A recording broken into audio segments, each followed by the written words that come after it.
क्या करूं समझ में नहीं आ रहा है। परेशानियां खत्म ही नहीं हो रही है। खैर चाय पी कर आता हूं, शायद दिमाग थोड़ा चलने लगे। संगठन ही शक्ति है। अरे विकास, क्या हुआ? आज कुछ परेशान लग रहे हो। हमें भी बताओ, शायद हम सब मिलकर कोई हल निकाल सकें। आखिर संगठन ही तो शक्ति है, क्यों भाइयों? हाँ जरूर। क्या बताऊं मनोज, ऐसे लगता है कि किसान होना जैसे सजा पाना है।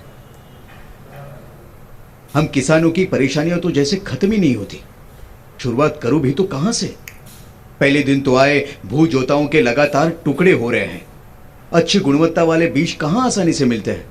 ऊपर से खाद, कीटकनाशक, उर्वरक कुछ भी उचित कीमत पर उपलब्ध नहीं है। सिंचाई की भी कोई सुविधा नहीं है। और तो और कोई आधुनिक कृषि यंत्र भी हमारे पास नहीं है। समय के साथ मिट्टी की उपजाऊ शक्ति भी कम होती जा रही है। सिर्फ यही नहीं, कृषि उपज को बेचने की उचित व्यवस्था भी नहीं है। और नहीं हमारे पास पर्याप्त भंडारण सुविधा है। और ऊपर से कोई भी हमें समय पर और पर्याप्त लोन देने के लिए तैयार भी नहीं होता। इसके बावजूद अच्छी फसल आ भी गई तो मुनाफा कैसे होगा। मैं तो निराश हो गया हूं।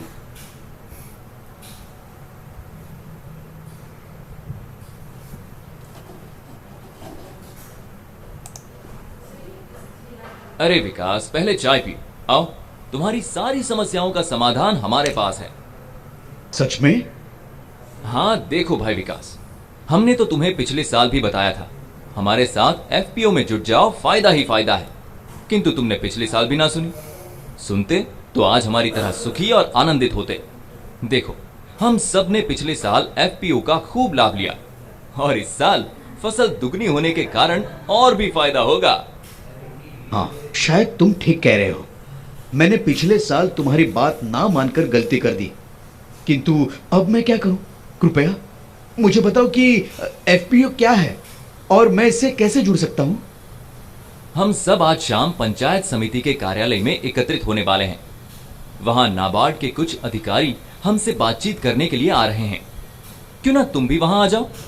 तुम आओगे तो तुम्हें समझ में आ जाएगा कि एफपीओ क्या है, उसकी विशेषताएं क्या है और उसकी आवश्यकता क्यों है। ठीक है, मैं जरूर आऊंगा। नमस्कार, मैं हूं अशोक। मैं नाबार्ड का एक अधिकारी हूं। आज मैं गांव वालों से बातचीत करने जा रहा हूं। इस बातचीत का उद्देश्य है उत्पादक संगठन को जानना, उत्पादक संगठन यानी पीओ की मूलभूत विशेषताओं को समझना, उत्पादक संगठन संवर्धन संस्था यानी कि पीओपीआई की भूमिका को समझना, पीओ के गठन के महत्वपूर्ण कारकों यानी कि घटकों को समझना, एफपीओ के गठन के प्रक्रिया को समझना और एफपीओ के गठन में नाबार्ड की भूमिका को समझना। तो चलिए अब हम बढ़ते हैं पीओ, एफपीओ और उनकी मूलभूत विशेषताओं की तरफ।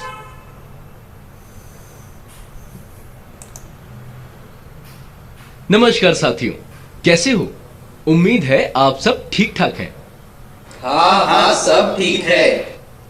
अशोक बाबू, आज हमारे साथ विकास, राजेश, रवि, दीनू जैसे अन्य नए लोग आए हैं। वे सब एफपीओ के बारे में जानकारी चाहते हैं और हमसे जुड़ना चाहते हैं। कृपया इनकी मदद कीजिए। अरे वाह, ये तो बहुत अच्छी बात है। तो चलिए आज हमारी बैठक इसी सवाल से शुरू करते हैं। और मित्रों, इनके शंकाओं का समाधान करने में आप लोग भी हमारी मदद कीजिएगा। जी जरूर। तो हमारा प्रथम और अहम सवाल है, एफपीओ का क्या मतलब है? आप में से कोई इसका उत्तर देना चाहेगा? एफपीओ मतलब फार्मर्स प्रोड्यूसर्स ऑर्गेनाइजेशन यानी कि कृषक उत्पादक संगठन। ये संगठन किसानों या किसान संगठनों द्वारा गठित उत्पादक संगठन है। एकदम सही कहा मनोज। अब हम इस पर जरा विस्तार से चर्चा करते हैं। तो भाइयों, उत्पादक संगठन पीओ किसानों, दुग्ध उत्पादकों, मछुआरों, बुनकारों, ग्रामीण कारीगरों, शिल्पकारों आदि जैसे प्राथमिक उत्पादों के द्वारा गठित एक पंजीकृत संस्था है। किसानों के किसान संगठनों द्वारा गठित उत्पादक संगठन को कृषि उत्पादक संगठन यानी एफपीओ कहते हैं।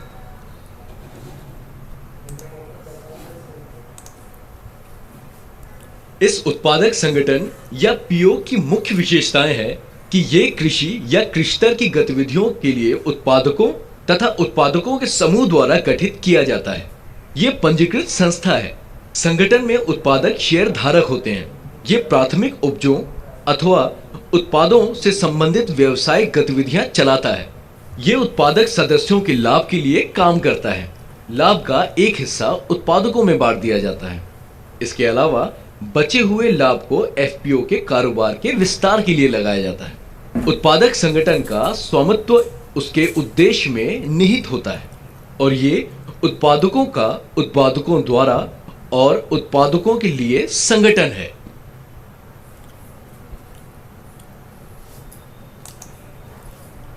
किंतु अशोक बाबू, इस संगठन की आवश्यकता क्यों है? विकास अक्सर भू जोतों का लगातार विभाजन, खेती की बढ़ती हुई लागत, गुणवत्तापूर्ण निविष्टियों का अभाव, सुनिश्चित बाजार और आधुनिक प्रौद्योगिकी के कारण छोटे अथवा सीमांत किसान अपनी उपज की योग्य कीमत प्राप्त नहीं कर पाते और उत्पादकता भी अपेक्षित स्तर पर नहीं पहुंच पाती। ये देखा गया है कि कृषि उपज को एकत्रित करना किसानों की आमदनी में वृद्धि के प्रभावी उपायों में से एक होता है, क्योंकि इससे गुणवत्तापूर्ण कृषि लागत, सक्षम प्रौद्योगिक, कर्ज लेने और बाजार तक पहुंचने में सुधार होता है और साथ ही किसानों की अपनी फसल के लिए मोल भाव की ताकत बढ़ती है। इसके अलावा उपज मात्रा बढ़ने के कारण किसान मूल्य श्रृंखला में सीधे भाग ले सकते हैं। अशोक बाबू, क्या इन लाभों का आप विश्लेषण कर सकते हैं? जरूर। कृषि उत्पादक संगठनों के रूप में संगठित होने से किसानों को अनेक लाभ होते हैं, जैसे परिचालन के पैमाने में वृद्धि। इसके अंतर्गत उत्पादक संगठन छोटे स्तर के उत्पादकों अथवा किसानों की व्यवसाय की गतिविधियों को परस्पर जोड़ते हैं, जिससे समग्र रूप में कृषि व्यवसायों के अवसरों में वृद्धि होती है। इसके अलावा संगठित रूप से काम करने से कृषि लागत में कमी आती है और व्यापार लेन देन की लागत भी कम से कम हो जाती है। एकत्रीकरण के कारण उत्पादक संगठन मात्रा और गुणवत्ता दोनों दृष्टियों से कृषि उपज की आपूर्ति में निरंतरता बनाए रखने में सक्षम होते हैं। इसके अलावा बाजार तक बेहतर पहुंच मिलती है, यानी कि कृषि उपज को एकत्रित करने के कारण छोटे पैमाने पर खेती करने वाले उत्पादक खरीदारों की जरूरतों के हिसाब से पर्याप्त पैमाने पर उत्पादन करने के लिए सक्षम बनते हैं। इसके अलावा बड़ी मात्रा में उपज की प्रक्रिया से उत्पादक संगठन बाद में उच्चतर मूल्य के बाजारों तक पहुंच बना पाते हैं और अपनी उपज की बेहतर कीमत प्राप्त कर पाते हैं। केवल यही नहीं, किसानों की मोलभाव करने की शक्ति में भी वृद्धि होती है। सामूहिक रूप से विशेषकर छोटे अथवा सीमांत उत्पादकों की मोलभाव करने की शक्ति कई तरह से बढ़ जाती है। अपने उत्पादकों के एकत्रीकरण और उनकी गुणवत्ता में सुधार लाकर ये पूरे वर्ष के दौरान अलग अलग सदस्यों के बीच उत्पादन का बंटवारा कर उत्पादक खरीदारों की निश्चित मांग को पूरा कर सकते हैं और इसलिए बेहतर कीमत के लिए मोलभाव कर सकते हैं। बड़े पैमाने पर जाने वाली आर्थिक गतिविधियों के कारण उत्पादक संगठन प्रसंस्करण, भंडारण या परिवहन सुविधाओं में अपेक्षाकृत अधिक आसानी से निवेश कर सकते हैं, जिससे सदस्यों को ही चुनने का सामर्थ्य मिलता है कि वो कब और कहां अपनी उपज बेचें।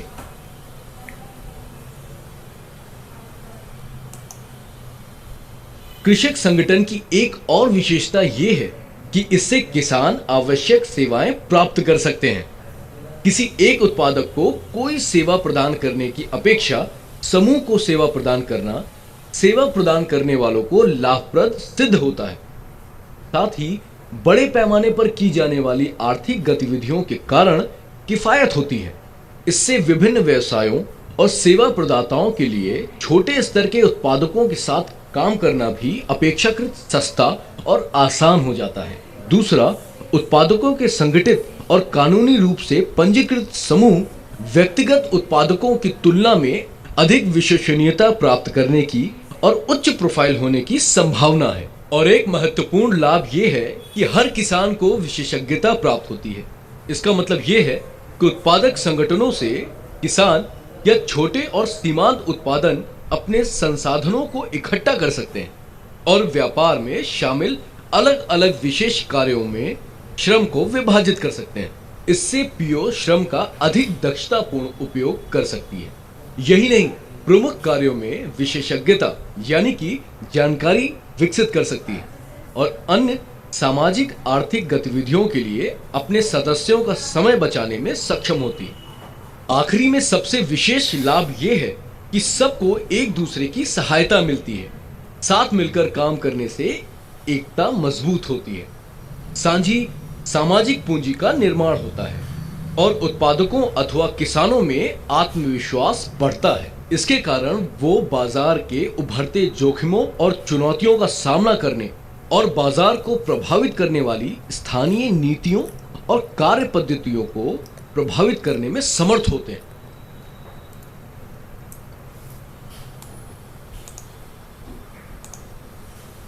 किंतु अशोक बाबू, उत्पादक संगठन का निर्माण एवं संवर्धन कौन कर सकता है?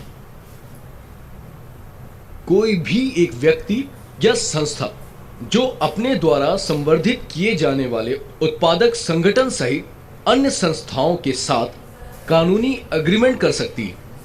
उत्पादक संगठन संवर्धन संस्था यानी कि पीओपीआई बन सकती है।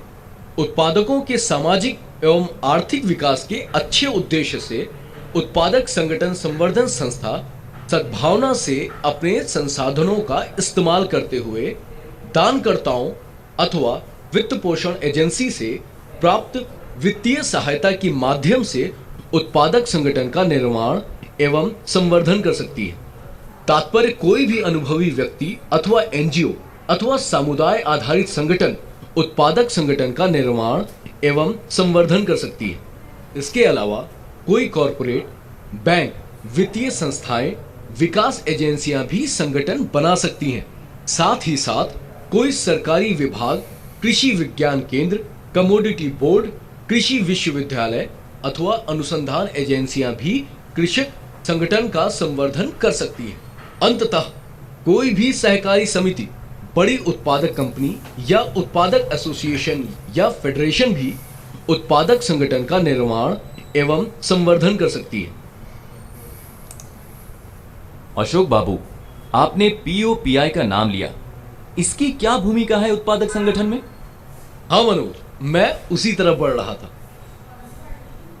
तो मोटे तौर पर पीओपीआई की जिम्मेदारियों में शामिल है क्लस्टर की पहचान करना, उत्पादकों को एकजुट करना और उत्पादक संगठन का पंजीकरण या रजिस्ट्रेशन करना। साथ ही नियमों अथवा उपनियमों, संस्था के अंतर नियमों और बाहर नियमों का निर्माण करना, उत्पादक संगठन प्रबंधन और उत्पादकों की क्षमता निर्माण और परिचयात्मक दौरे आयोजित करना।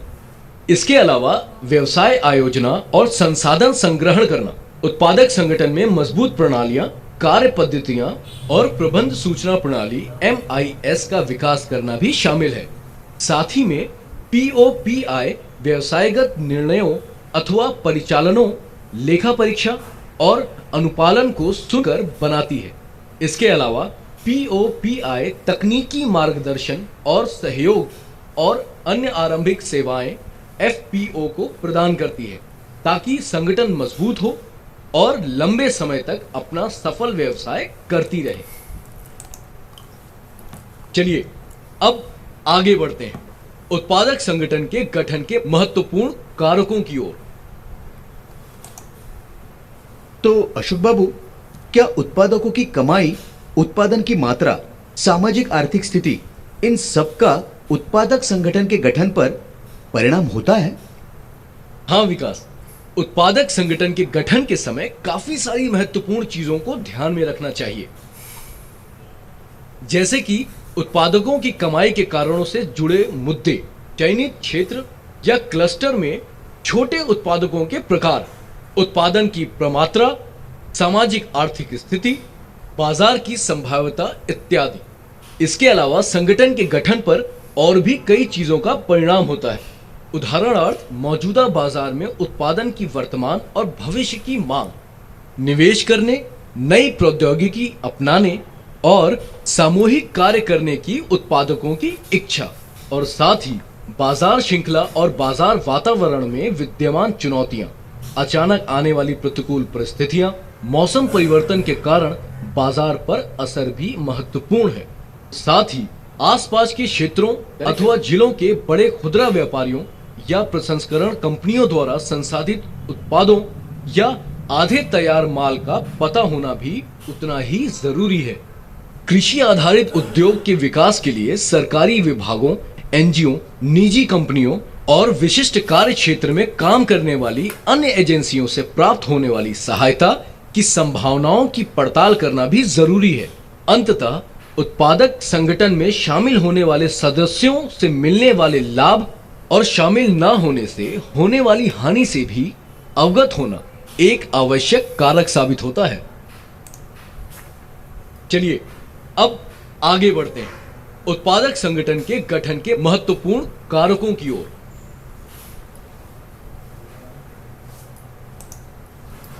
अब हम मुड़ते हैं सबसे अहम प्रश्न की ओर, जो है कृषि उत्पादक संगठन यानी एफपीओ का गठन कैसे करें। तो भाइयों, इस काम में आप सब मेरी मदद कीजिएगा, क्योंकि आपके गांव में संगठन तो पहले से ही मौजूद है।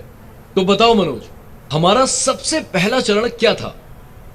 स्वाभाविक क्लस्टरों की पहचान। बिल्कुल सही, हमारा पहला चरण है स्वाभाविक क्लस्टरों की पहचान। इसके अंतर्गत विकसित वाटर शेड, वाड़ी परियोजनाएं, कमोडिटी क्लस्टर्स, नाबार्ड समर्थित संवर्धनात्मक कार्यक्रमों में शामिल किसान और किसान क्लब एवं संयुक्त देयता समूह शामिल होते हैं। साथ ही किसान क्लबों अथवा स्वयं सहायता समूह अथवा संयुक्त देयता समूह के फेडरेशन, ग्राम वाटर शेड समितियां, वाड़ी समूह, कमोडिटी ग्रुप, जल उपयोगकर्ता संघ और बीज ग्राम के लाभार्थी इत्यादि को संगठन में शामिल करने के लिए विचार कर सकते हैं। क्लस्टर की पहचान प्रमुख हितधारकों एवं राज्य सरकार के विभागों की परामर्श से की जानी चाहिए और एक क्लस्टर में सामान्यतः 8,000 से 10,000 किसानों की आबादी वाले क्षेत्र होने चाहिए। हमारा दूसरा चरण है निदानात्मक अध्ययन अथवा आधार स्तरीय सर्वे। दूसरे चरण में अनिवार्य है कि जिन किसानों को हम संगठित करना चाहते हैं उनकी वर्तमान स्थिति, कृषि उत्पादन का स्तर, फसलों के प्रकार, बाजार माध्यमों और अपेक्षित महत्वपूर्ण सेवाएं, बुनियादी संरचनाओं की कमी तथा अन्य सेवाएं जो संगठन के लिए लाभदायक हों, उनका अध्ययन करना आवश्यक है ताकि संगठन का निर्माण एवं उसका पालन पोषण उसी आधार पर किया जा सके। चरण 3 के अंतर्गत किसानों की जागरूकता और उन्हें एकत्रित करना शामिल है। इसके लिए किसानों को किसान उत्पादक संगठन गठित करने के महत्वपूर्ण और संभावित लाभों के बारे में बताने के लिए गांवों में बैठक लेकर जागरूकता पैदा करना आवश्यक है। इसके अलावा सामाजिक, आर्थिक और राजनीतिक परिस्थितियों का विश्लेषण तथा अग्रणी किसानों की पहचान करना आवश्यक है। साथ ही साथ मूल्य श्रृंखला का विश्लेषण, क्षेत्रों के लिए उपयुक्त व्यावसायिक गतिविधियों की योजना और प्रमुख हितधारकों की भूमिका समझाना सर्वोपरि है। ये चरण बाजार परिदृश्य, मांग और आपूर्ति के बीच अंतर और संभावित गतिविधियों की पहचान भी करता है। इसके अलावा इस चरण के अंतर्गत ये भी जरूरी होता है, सामान्यतः सदस्य उत्पादक कंपनी में 10 के अंकित मूल्य वाला एक शेयर ऐसे 50 से 100 शेयर खरीदते हैं। सहकारी संस्थाओं के मामले में इसके प्रबंधन द्वारा निर्धारित की गई राशि के अनुसार शेयर का पूंजी अंशदान किया जाता है। उत्पादक कंपनी पंजीकरण करने के लिए न्यूनतम 10 व्यक्तियों अथवा 2 उत्पादक संस्था अथवा 10 या अधिक व्यक्तियों और संस्थाओं के संयोजन की आवश्यकता होती है।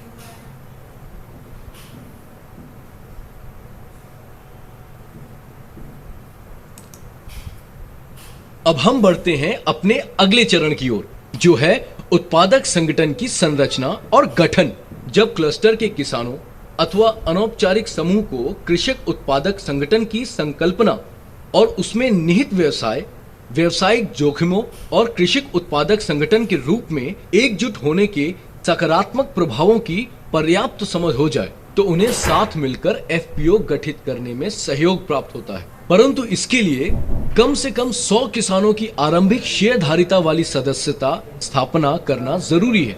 एफपीओ के गठन को औपचारिक रूप देने में 6 गतिविधियों का समावेश होता है। प्रथम, अधिनियम अथवा उप नियमों के प्रावधानों के अनुसार निदेशक मंडल का गठन होना चाहिए। दूसरा, संस्था के अंतर नियम और बाहरी नियमानुसार विधिक दस्तावेज तैयार करने चाहिए। तीसरा, संबंधित अधिनियम के तहत पंजीकरण अथवा रजिस्ट्रेशन होना चाहिए। चौथा, व्यवसाय की आवश्यकता अनुसार व्यवसायिक कुशलता रखने वाले मुख्य कार्यकारी अधिकारी या सीईओ अथवा की नियुक्ति निदेशक मंडल द्वारा होनी चाहिए। पांचवा, कृषक उत्पादक संगठन के निगमन अथवा पंजीकरण का प्रमाण पत्र प्राप्त करना चाहिए। और आखिर में पहली आम सभा का आयोजन पंजीकृत दिनांक से 90 दिन के अंदर होना चाहिए, जिसमें संगठन की औपचारिक स्थापना होती है।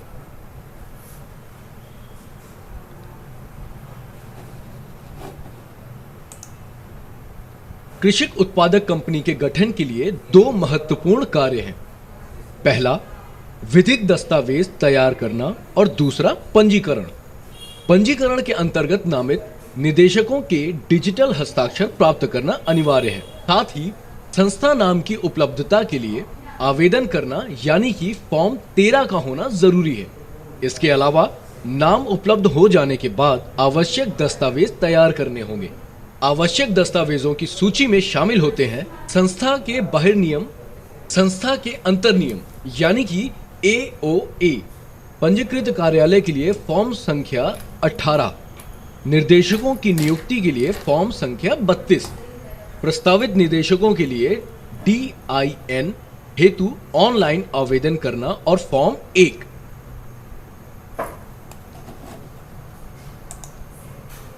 हमारा 5वां चरण है व्यवसाय अथवा वित्तीय आयोजना और संसाधन संग्रहण।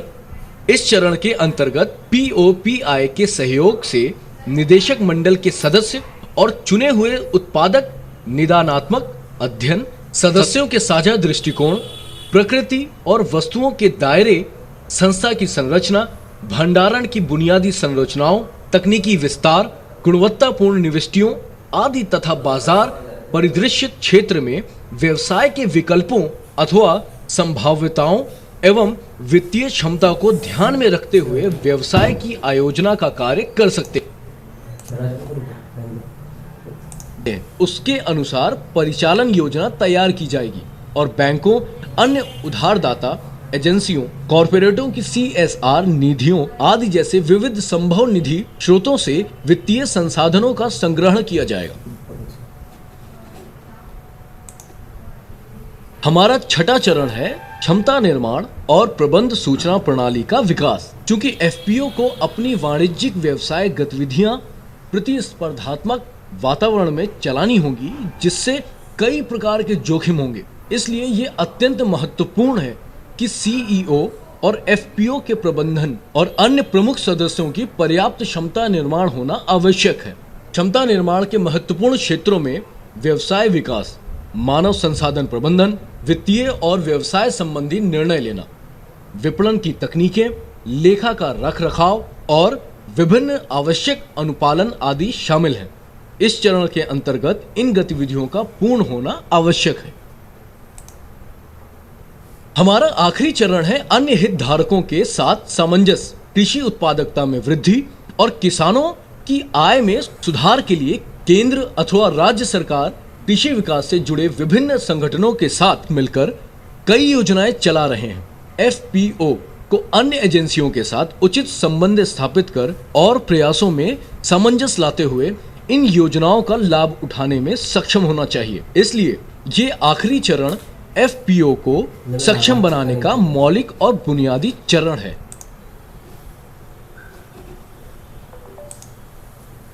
अब हम बढ़ते हैं अगले विषय की ओर, जो है FPO को नाबार्ड की सहायता।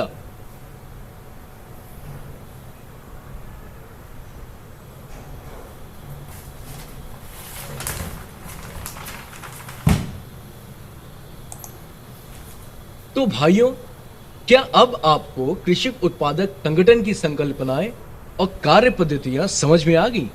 कोई और शंका है? जी अशोक बाबू, सिर्फ एक शंका है। एफपीओ के संगठन में किसानों को नाबार्ड की क्या सहायता प्राप्त हो सकती है? विकास, नाबार्ड किसानों को दो अहम और महत्वपूर्ण सहायता प्रदान करता है। एक, एफपीओ निर्माण एवं संवर्धन सहायता। दूसरी, ऋण उपलब्ध कराने और बाजार से जुड़ने में सहायता। संवर्धन सहायता के अंतर्गत परीक्षण, एक्सपोजर दौरे, कृषि विश्वविद्यालयों के साथ गठबंधन, विशेषज्ञों की बैठकों और व्यवसाय को सुलभ बनाना अथवा प्रारंभिक सेवाओं के लिए कृषि व्यवसाय के निर्माण के लिए काम करने वालों अथवा व्यवसायिक एजेंसियों के साथ जुड़कर कौशल विकास, व्यवसाय आयोजना, प्रौद्योगिकी प्रसार जैसे एफपीओ को सीधा लाभ पहुंचाने वाले परीक्षण और प्रयासों के लिए अनुदान सहायता शामिल है। इसके अतिरिक्त नाबार्ड एफपीओ संगठन के लिए विभिन्न वित्तीय संस्थाओं से ऋण उपलब्ध कराने में मदद करता है। ऋण का सही उपयोग हो ये सुनिश्चित करने के लिए एफपीओ को आवश्यक क्षमता निर्माण कराने में नाबार्ड का अहम योगदान होता है।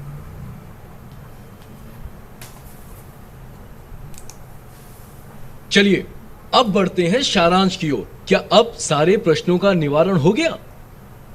जी हाँ अशोक बाबू।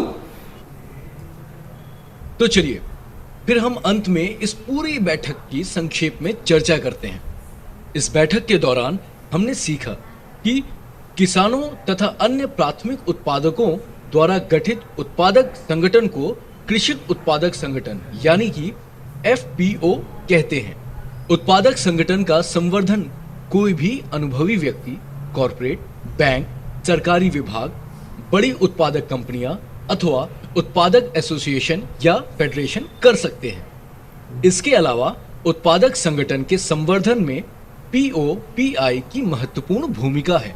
कृषक उत्पादक संगठन के गठन में 7 अहम चरण शामिल हैं और एफपीओ के संगठन में नाबार्ड का बहुत ही महत्वपूर्ण योगदान है, जिसके अंतर्गत नाबार्ड संवर्धन सहायता और ऋण उपलब्ध कराने में उपयोगी है। तो भाइयों, संक्षेप में संगठन ही शक्ति है।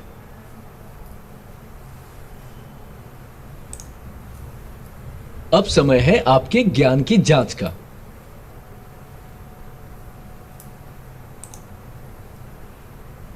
एफपीओ का संगठन नीचे दिए गए किन उत्पादकों द्वारा किया जाता है?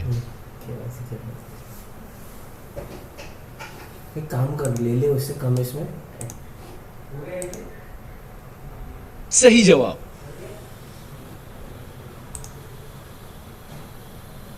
निम्नलिखित विशेषताओं में से कौन सी उत्पादक संगठन की विशेषता नहीं है? कि सबसे पहली मूलभूत विशेषता यह है कि इसे कोई भी कृषि या कृषितर गतिविधियों के लिए गठित किया जा सकता है।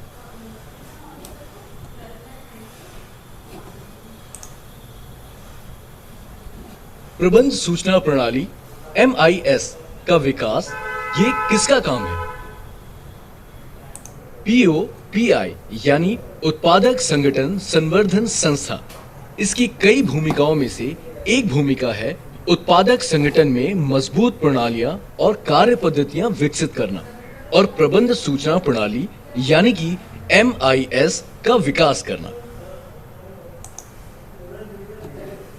निम्नलिखित एजेंसियों में से उत्पादक संगठन का संवर्धन कौन कर सकता? सही जवाब। एफपीओ का संवर्धन कोई भी अनुभवी व्यक्ति अथवा एनजीओ अथवा कोई भी कॉर्पोरेट, बैंक और वित्तीय संस्था कर सकती है।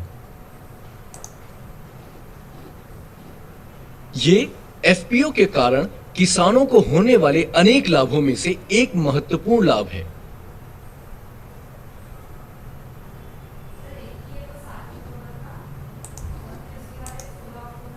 सही जवाब। एफपीओ के कारण सामूहिक रूप से, विशेष रूप से छोटे अथवा सीमांत उत्पादकों की मोल भाव करने की शक्ति में कई गुना वृद्धि हुई है। विद्यमान बाजार में उत्पादक की वर्तमान और भविष्यगत मांग का अनुमान होना ये उत्पादक संगठन इंडस्ट्री में भेजा उसने। के गठन के लिए अत्यंतिक महत्वपूर्ण है। क्या यह वाक्य सही है या गलत? सही जवाब। विद्यमान बाजार में उत्पादक की वर्तमान और भविष्यगत मांग का अनुमान होना ये उत्पादक संगठन के गठन के लिए अत्यंतिक महत्वपूर्ण है। कृषक उत्पादक संगठन के गठन का पहला चरण क्या है?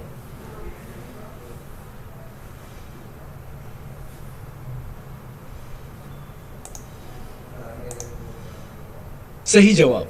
स्वाभाविक क्लस्टरों की पहचान ये कृषक उत्पादक संगठन के गठन का पहला चरण है।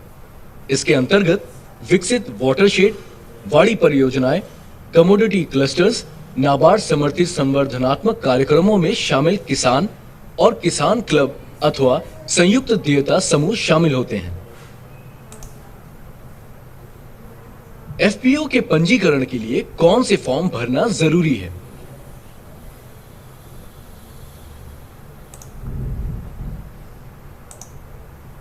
अफसोस, आपका जवाब सही नहीं है। एफपीओ के पंजीकरण के लिए फॉर्म 13, फॉर्म 18, फॉर्म 32 और फॉर्म 1 का होना जरूरी है। कृषक उत्पादन कंपनी पंजीकरण करने के लिए न्यूनतम कितने व्यक्तियों और कितने उत्पादक संस्थाओं की आवश्यकता होती है?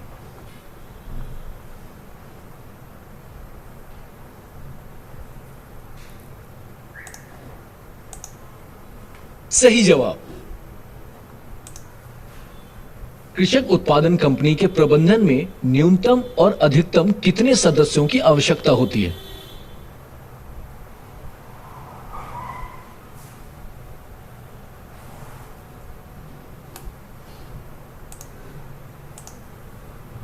अफसोस, आपका जवाब सही नहीं है।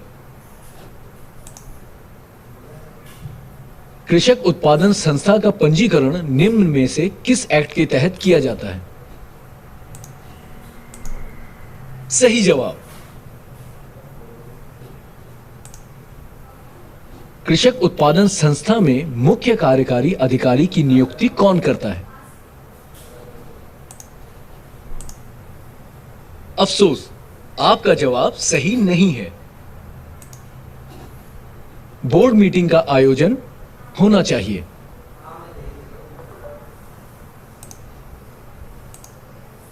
सही जवाब।